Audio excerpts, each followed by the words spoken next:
Once upon a time, two boys grew up playing hockey in the village of Terrace, British Columbia.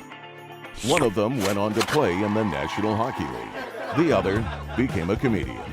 Now, one flies planes and coaches youth hockey. The other is still a comedian and owns newsstands. This is their podcast, Enjoying Orange Slices with Jeff and Ian. Hello, Jeff. My name's Ian Bag. His name's Jeff. The hockey's crazy. Nathan McKinnon's got a broken nose flying home. Oh, by the way, I seen this. Somebody chirped Alaska Airlines yesterday because they twitched their colors onto the Hawaiian planes, and they call it the Aqua Fresh Virgin America flight from Maui to Seattle. On the new 787 Aqua Fresh Virgin America. Those colors. Oh, what a chirp that was. Anyways, back to you. There's not really an answer for that, but It's a fresh flight. It's very fresh. You feel refreshed when you get off. We used to have a thing called Refresh back in the day at Van Camp at Virgin America. We used to come in. Branson used to host this thing. Richard Branson used to host this thing called Refresh, and it was awesome. It was a big get together where you'd try and bid it with people you got hired with, so you could see them again. So it was good. Yeah. So that's cool. Yeah, it was kind of fun actually. When you said Aqua Fresh, I thought of Refresh. We'd always have a howl, go over there for a couple days.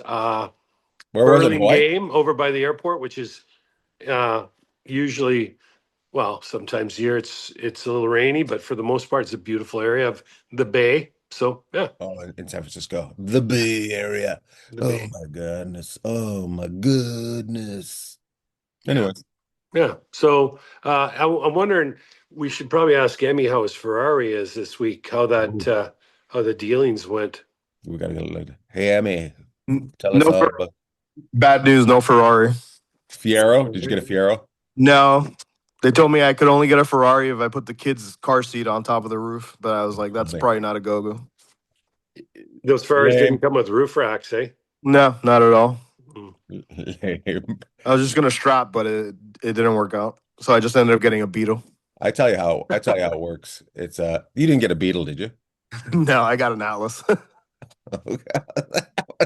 I was going to take a picture next to the Herbie fully loaded car, though. Oh, that would have been funny seeing you and the family driving around in that. You should have got that van. That Volkswagen van's kind of cool looking.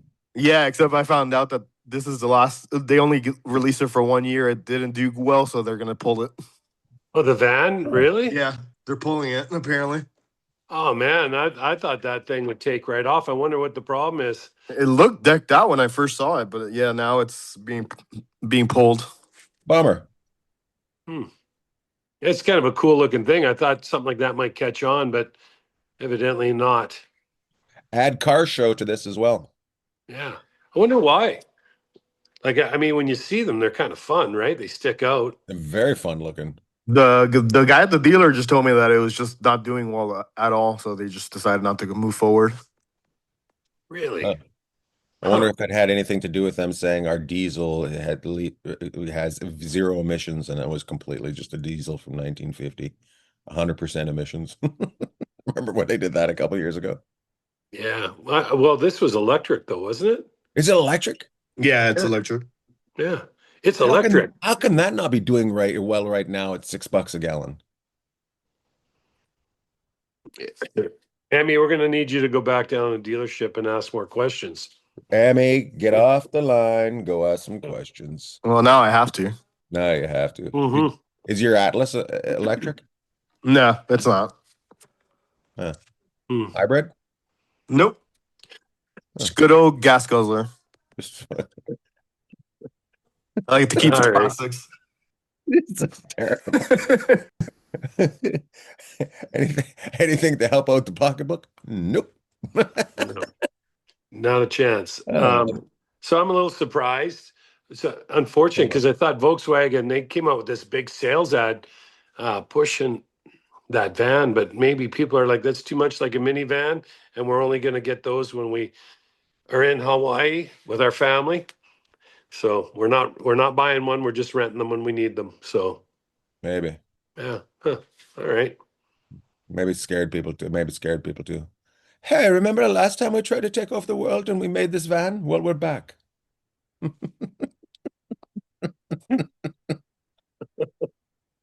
Yeah, I like it. It's too bad, but you didn't. I didn't go out and get one either. So That's right.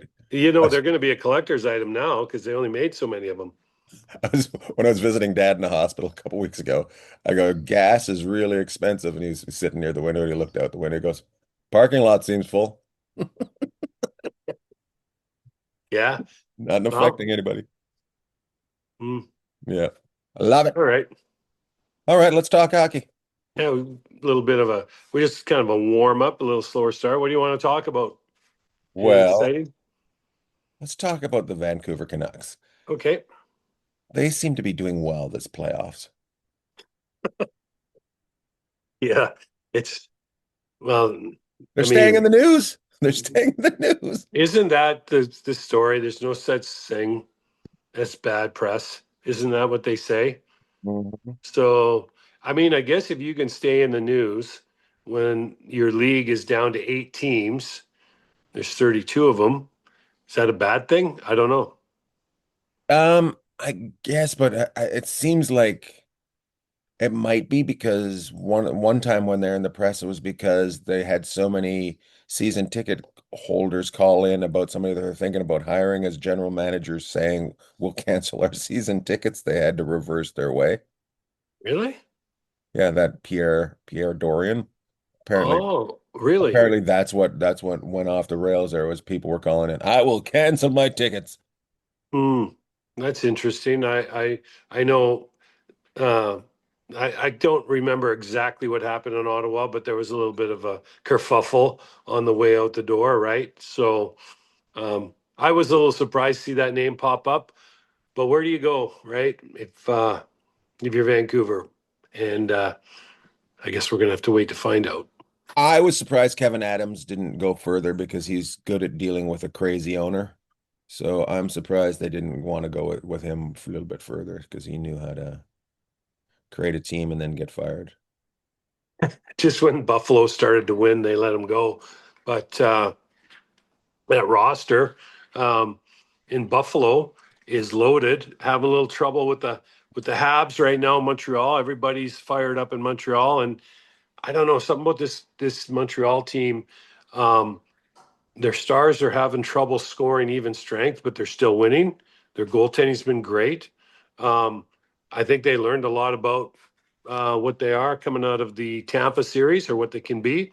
Uh-huh. Wouldn't surprise me if they find a way to get to the finals. I know Carolina's looked like an absolute, as they say, wagon, a juggernaut. And if they are able to get by Buffalo, they're going to run into a team with a ton of playoff experience. But they played one in the first round, so let's see Sure what did. Buffalo does. It's been And a here's my long time. question. Here's my question about Carolina as well. They're like this every year. Mm-hmm. They Yeah, are like this every year, and then the third round, some wheels come off. So, or the second round, some wheels come off. So, they're great, but let's see. Maybe, hopefully, they tightened up the lug nuts on this one. yeah. Well, okay. Heard a stat the other night. I'm going to ask you a question. Um, All there's right. no wrong answers. Um, how many teams in NHL history have won their first 8 playoff games in a row? How many have won their first 8 games in NHL history? 7. That's a pretty good guess. I'm getting chirped in the background here. I can hear a little laugh, like, "Oh, you guys are such fools." Well, no one. We didn't say we weren't. 5. Yeah. We're not. We're 5. not trying to be something we're not. 5. Okay, so that's a good. That's a pretty good guess considering how long the league's been around. Yeah. And if I remember correctly, 4 of them went on. Well, maybe they're the 5th. So at least 3 of them went on. 3 went on to win the cup, and 1 lost in the finals. So Can you give us those teams? Can you tell us those? one of them was Edmonton, the Oilers. And Edmonton might have done it twice, but at least once. The Canadians way back in the day did it. And I believe, I want to say the Islanders might have been one of the other teams, but Edmonton and Montreal and one other team might have even been Toronto way, way back. But it's a stat to look up it's kind of like we give you a little bit of the appetizer and you go figure out the rest of it. But I love it. yeah, so 5. So they're the 5th team or 6th, whatever it is. But pretty impressive, pretty impressive.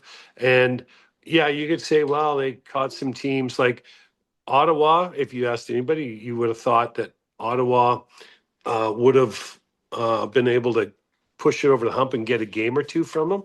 And Philly was in a position to do the same thing too. But the resiliency of Carolina is pretty impressive and being able to keep those teams at bay and not let them get going. But you're right. Carolina's the same thing. They've always been the same thing. There's no tricks. So getting ready for them, I don't think would be overly, I don't want to say the word difficult because they're very difficult to play, but I think you could definitely have your game plan ready.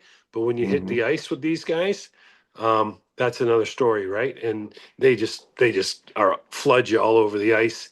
But that's why I think if a team can get a game or two against them and kind of push the series, and then you start to see that over and over and over again, and you're not grasping for, the last straw, like, Ottawa and Philly both played really well, I believe, in game 3 and could not, well, game 2, especially, sorry, for Philly. But and then when they got to game 3, now you're in survival mode, and Carolina was able to knock them out. Yeah, I I'm with you on that whole thing, but there's a reason why we play the game because anything can happen, right? So Yeah. I kind of feel like it's going to be Carolina and the Avalanche in the finals. But who Mhm. knows? Who Yeah. knows? Who knows? There's a couple Yeah. teams that are kind of surprising. I'm sure they're a little bit surprised in Vegas right now with what Anaheim's done. Anaheim gave them problems all year. And so, yeah, they didn't see each other for a while towards the end of the year. But Anaheim plays, some teams you play really well. Oh, Sikokan, he's letting me know. I heard that a little bit. Yeah, she's like, yeah, there is. I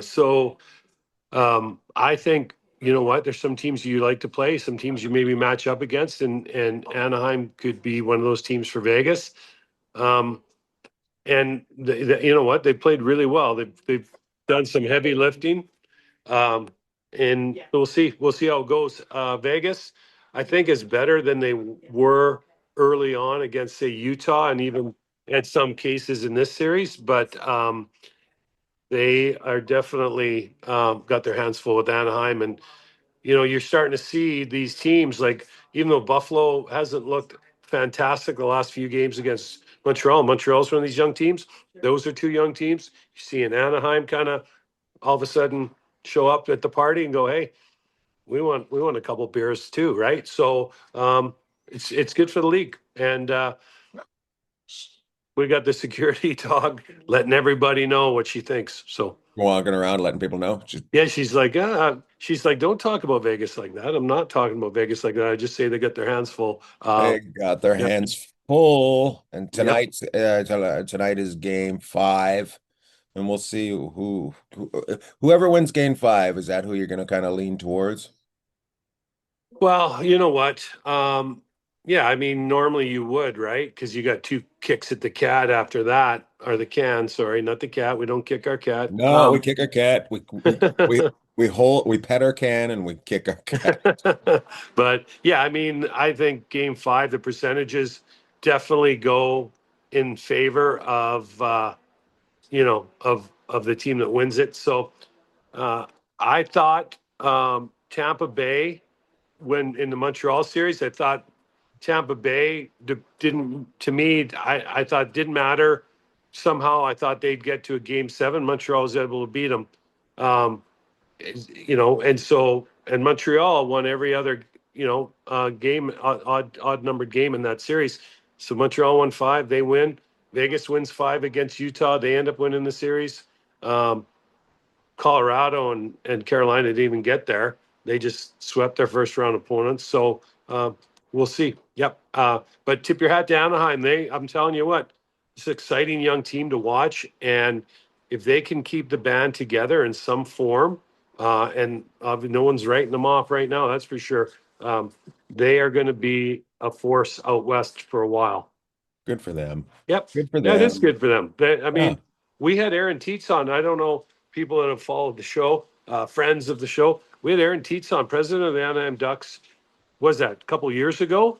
It was when he first took over. Yeah, and you and I came off that show going, wow, like there was a vision in Anaheim, and they're delivering on it now. The ownership, they're spending all kinds of money around the Honda Center, the pond, Disneyland's right there. It's a great area. You got great leadership at the top. Verbeek has done an unbelievable job as GM, and then Coach Q, we all know what he can do. So things are looking up in Anaheim and way up. President of Operations is what was his title, right? President of Operations. Yeah. And started out at the bottom, him and Jesse were like they started out at the bottom together. That's how we got it, so yeah, I think if I was owning a team, I might be kind of peeking over at what Anaheim's doing, right? 100%. I mean, Montreal gets a lot of credit for what's going on there, and they've shown some patience. That's the biggest thing. I think Montreal, if you're looking at Montreal, there was like not everybody was patient, but they were really, they went through some shit time for a lot of years. So yeah. Well, Buffalo too. I mean, let's look at Buffalo. You talk 15 about years. a rough ride. Yeah. I mean, how many times did they have to pull over on the side of the road and put everything back in the Uh, in the back of the pickup again after they hit pothole after speed bump after pothole, into the ditch, out of the ditch, back into the ditch. So what you're seeing is Montreal having a kick at at it last year, and looks like Montreal has learned from that experience and is using it this year. Whereas Buffalo, I mean, there's nobody in that organization that was around. Well, maybe Lindy was around the last playoff game they had, but none of the players were around. Right. So this is all new. A lot of these guys, it's their first go. But again, Buffalo kind of maybe gets lost a little bit because Toronto's right next door to them and they take up all the oxygen in the room. Montreal's original six. Anaheim out west, maybe not as many people are paying attention, but that's another team. I agree 100% that people might want to be looking at and going, huh. And here's one that, you draft really well. Carlson, number 2. Seneca, this young guy's come in and been unbelievable. They got Gauthier from Philly in a trade, but they've drafted really well. But the other thing they've done is they've taken players like Trouba, Kaloran, Kreider, and then they picked up guys like Viel and Johnston that are great people that they've added into their mix, and so it's a lot of young they've guys. created but a culture. They've Yeah. created a culture, right? That's the big thing that they've done. So Yeah, they've added a bunch of guys, and Dostal's played really well for the most part in goal for them. they did what Vegas did many, many years ago. They said, why not us? I think that's exactly what they're saying. And so to me, I think if you're any team in the playoffs right now, other than many, you're feeling a little bit squeezed. You're thinking anybody left? Let's move on to that. We'll move Yeah. on to that. So the mini, give us your thoughts on what's going on there. Have they just run into just a bullet train coming through town and they just can't push back? What's going on? Yeah, I think Colorado is. I've always loved. I always circle Colorado when they come to town. I love watching them. I'll watch them during the year a lot. Just the way they play, but they've shown me something multiple times in this series. But we'll talk about Mini first. A short circuit in game 1, giving up 9 goals. That might not have had that had an effect in that game, but I think there's a little bit of a lingering effect there. because Minnie was like, when you watch them, and I go back to last year without Quinn Hughes playing Vegas. I know Vegas wasn't like Colorado, but they're competitive with Colorado. Um, I got to tell you that Minnie, I thought they could lock it down, but it just goes to show you how important people out of your lineup are to you. Erickson Ek. So you got nobody to kind of stir it up or give you that extra little motivation. Guy's unbelievable. So they're lacking at center against Colorado, and then Brodeen is a huge loss because now Quinn Hughes and Faber are both playing over 30 minutes a night, and then you're trying to spot everybody else and get everybody else in. And so what ends up happening, and this isn't me that came up with this, this is what someone that knows the league very well told me, is when you start playing people out of their spots or out of their position in the lineup and other people have to elevate, sometimes they can elevate for a while, sometimes people grow into it. But when you take people out of where you like to slot them in, it really, really affects their play and your team's play. And that's what I see in Minnie. I think you see some people that have been asked to kind of step out of their role a little bit. In Colorado so far has only had one injury that I know of with Lehkonen. Manson's back playing for him now. So they're pretty healthy, right? Manson's a big boy. but ended even a bigger boy, McCarron last night. I thought he was going to be gone. I don't know if you remember seeing that. Did you see that? I didn't see it. Oh my I seen them talking about it afterwards, and I just when Feligno was coming over to talk to him about it afterwards, I was like watching. I'm like, oh, he is a big boy. He is, but you know what? Nick Foligno, Filthy. like yeah, he I played again. I'll never forget this story. I played against his dad, and we were in Prince Albert on the western or eastern swing. I was in Kelowna playing Western Hockey League, and I got in a tussle. I ended up in the box with this guy. I think his name was Braham, and Prince Albert just had the toughest team in the world. And then our tough guy, who's a 20-year-old, gets in a fight, and he's doing really well in the corner, and then it's not going so well. And I think I brought it up before, and it's really not going well.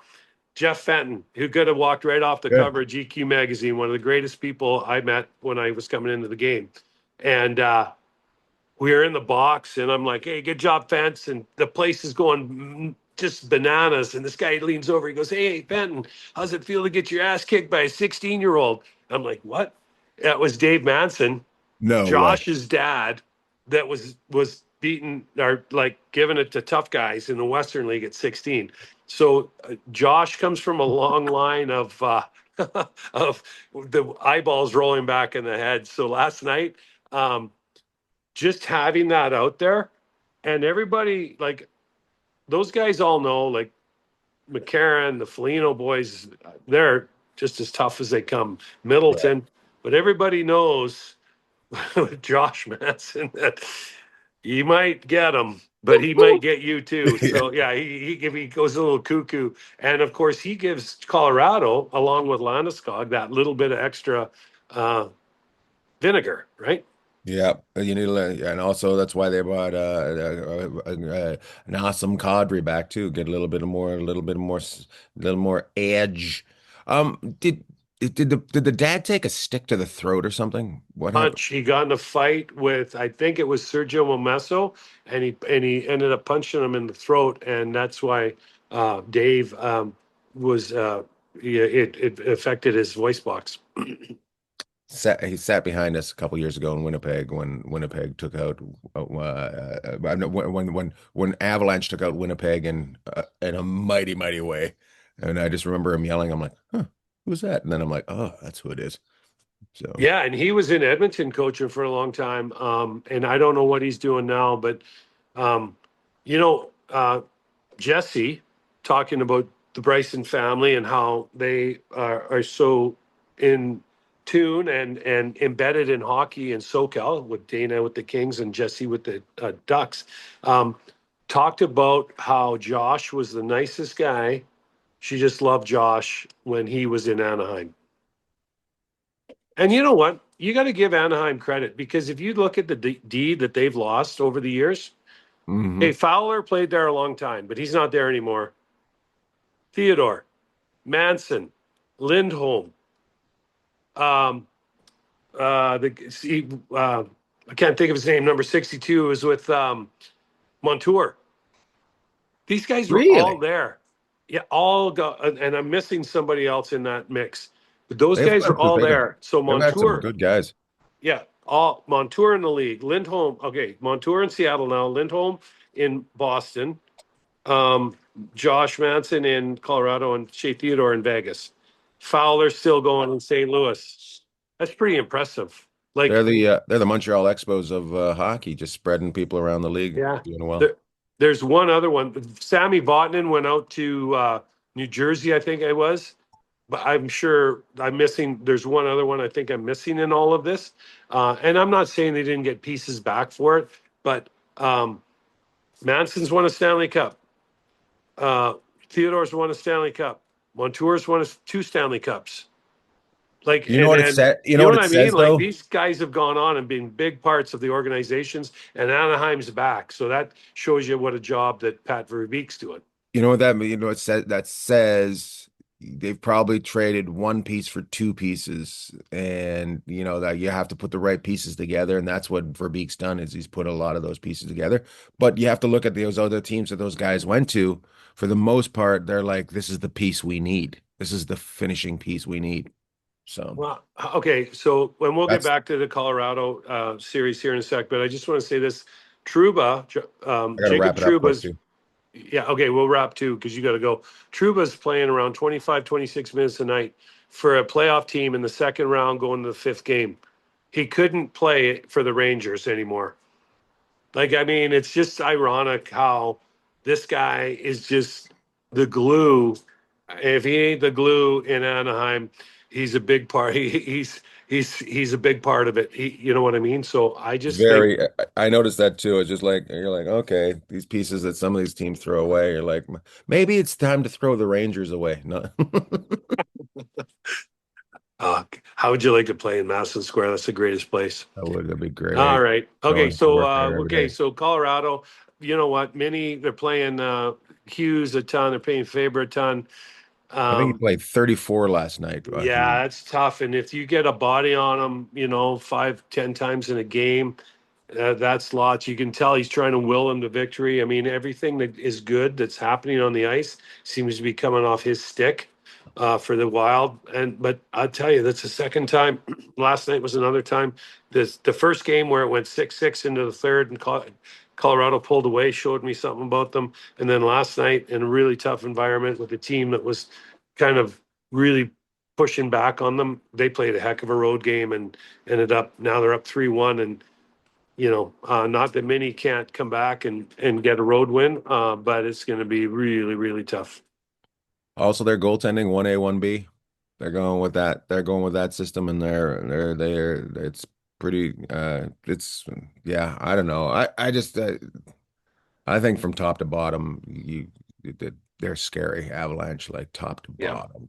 Yeah. And they come at you, and you're right. And Blackwood was supposed to be the guy. Wedgwood took the net in the first 6 games of the playoffs, and now all of a sudden Blackwood comes in and stands on his head when they needed him last night. Mini. So yeah, pretty. Right now, you would look at Colorado as being, if they stay healthy, talk about a handful. They might be, they might be everything, and they look like they're on a whole different level of motivation than we've seen them. And with Landeskog being back, man, I just think that guy, you just can't quantify how important he is to the Avalanche. I think not last game, but the game before, I was like, it's a year ago. They're just like, he may never play again. We'll see how he does. I'm just like, you're like, damn. Yeah. Damn, some people. You gotta pull for him. He was out over 1,000 days. And I always liked him before. I've always loved the player. And when you watch him play, there's almost like a force field, like an aura field around him on the ice. Like you can just feel that player. And he seems to be finding his game, like he's elevating, which is really impressive. he's also, like not to just to throw it at him. He's a medical marvel. What they did to him is unbelievable. Like the work they did on him. So Yeah. yeah, we're just car parts at the end of the day. Yep. Anyways, Yep. AutoZone. So AutoZone. Um, all right, let's talk next week. okay, well, you have a good trip You got any back shout to outs? wherever you're going. Uh, We're you going know, to, I'll tell you, we're going to young Dylan's getting married that's out in right. Virginia. So we're headed out to Virginia for a week of Virginia fun. That's when I'll go see Chris and see how he's doing financially. And Yeah, see if Chris can even make the wedding, or if he's got to be at work, paying he's for got it. to go dig clams the morning Yeah, of. he's got to go get some clams. Uh, Yeah, you see, you shouting out Dylan. I guess, yeah. Andrew is the guy she's marrying, so a big shout out to Dylan and Andrew. We're looking forward to it. The fact that we are invited to the night before event where we were like, "Ooh, look at us hobnobbing!" So we get to we're not part of the wedding, but I guess we're some sort of family. I don't know. I don't know. I just married in. I don't know. So, but it'll be a lot of fun. You're I'm not looking forward to emceeing it. it, are you? No, I'm not doing anything. I'm having some drinks, sitting back, and gonna chirp my mother-in-law the whole night. Yeah, I got two shout outs. Chirp your mother-in-law, because you know what the great thing is, she's gonna be chirping Oh, you. she's gonna be chirping me for sure. I I love it. guarantee it. She just shreds you. I want to go back bridge tunnel, just so We I got can to set sit it in up. the porch and watch her just carve you as you bring groceries out of the car in the rain. Yeah. Look at Ian. Yeah, yeah. Hey, I got I got a couple. I got handed a piece of paper here, which I've been meaning to shout out Aunt Connie for weeks. But I got to shout out my daughter Meg and Molly, and then their two friends that they grew up with. No, no, no. Yeah, I'll Hold throw on. Molly I'm in there interrupting. too. I'm interrupting because he Yeah. shouted out Meg and then you remember. Molly. Yeah, well, I was gonna just shout out, but the two shout outs are for Steph and Paulina, who came in last weekend to celebrate Meg's birthday. Oh, So nice. that was awesome. But Meg's birthday is in November, but they didn't want to come here in November, so we came when it was warm. So we got out to the lake. So a big shout out to them for coming in, and those kids go way back. They're still kids, so those be kids us. But I also have a big shout out to Aunt Connie, um, and we want to leave everybody with this. Aunt Connie hands out these cards. I don't know if you can even see it. See if I got, there it Yeah. is. Oh, Oh, oh, oh, oh, there. oh, yeah. Oh, yeah. There it All right. is. There it Don't is. move. And on this card, it says PBHH. And that's prayers, blessings, and holy hugs. So a shout out to Aunt Connie, who's part of the CFM Terry Meyer crew, Uh-huh. and Aunt Connie. So she's in the Midwest. And prayers, blessings, and holy hugs to everybody. Love to all. Love doll. I want to go give my wife a holy hug.